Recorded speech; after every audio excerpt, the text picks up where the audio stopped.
isuduwaha wasaaradda khayraadka biyaha ee gobolka Togdheer oo ay weheliyaan mas'uuliyiinta iyo saraakiisha hay'adda qaxoontiga iyo barakacayaasha ee gobolka Togdheer ayaa u qaybiyay xaafadaha barakacayaasha ee magaalada Burco saabuun loogu talagalay inay dadkaasi isticmaalaan taasi oo qayb ka ah dadaalka dawladda Soomaaliland kaga hortagayso xanuunka halista badan ee coronavirus. Kaamamkan oo kala ah boqol iyo barwaaqo 18 May oo shukri iyo guryasamo ayaa la gaarsiiyay saabuuntan loogu talagalay faraxalka iyo ilaalinta nadaafadda iyo fayadhowrka kaamamka barakacayaasha oo baahi weyn u qabay. Isuduwaha wasaaradda khayraadka biyaha ee gobolka Togdheer Rashiid Faarax Cabdi ayaa ka hadlay qaybinta saabuuntan oo ilaa 600 oo kartoon ah.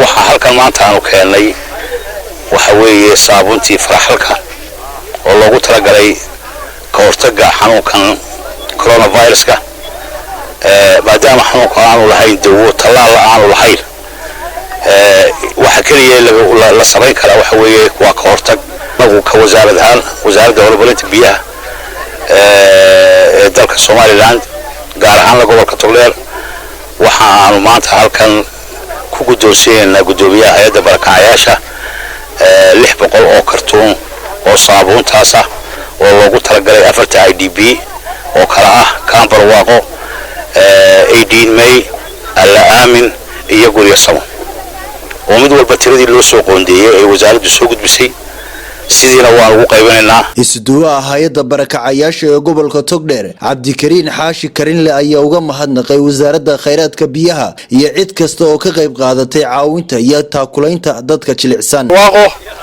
waxaan soo gaarsiinay adeegii farxalka ama saabuuntii lagu farxalinayay waxaanu kala wareegnay adeega ama saabuunta lagu farxalanayo wasaaradda biyaha oo mas'uul ka yahay Rashiid Faarax Cabdi. alaabta ama saabuunta oo la wareegnay tiradeedu waxa weeye 600 oo kartoon.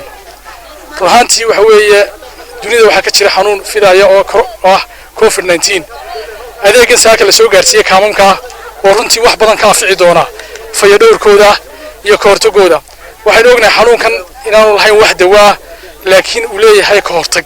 waxaan aad iyo aad halkan uga mahadcelinayaa wasaaradda biyaha iyo hay'adda UNICEF oo iyaduna mashruuca soo bixisay dhamaantood aad iyo aad baan uga mahadcelinayaa. Odayada iyo waxgaradka kaamamkan ayaa ka mahadceliyay deeqdan saabuunta ah ee la soo gaarsiiyay iyagoo sidoo kalena ka mahad sheegtay isuduwaha wasaaradda khayraadka biyaha ee gobolka Togdheer Rashiid Faarax Cabdi oo kaamka boqol iyo barwaaqo soo gaarsiiyay agab.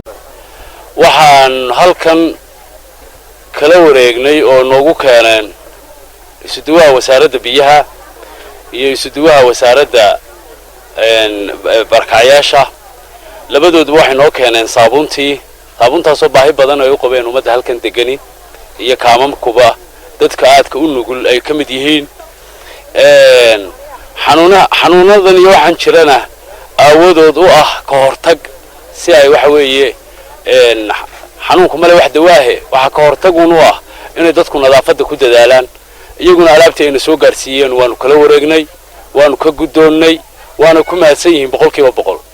intaa waxaa noo dheer maalin dhaweed waxaan halkan saxaafadda ka sii daynay kaamka oo baahiyaad fara badan ka hadlaya. baahiyaadka Rashiid isuduwaha Rashiid wasaaradda biyuhu wuxuu noo keenay qarbadada aad iminkana arki doontaan biyuhu noogu jiraan. Cabsaaq Faarax Cabdilaahi TV-ga qaranka Somaliland Burco.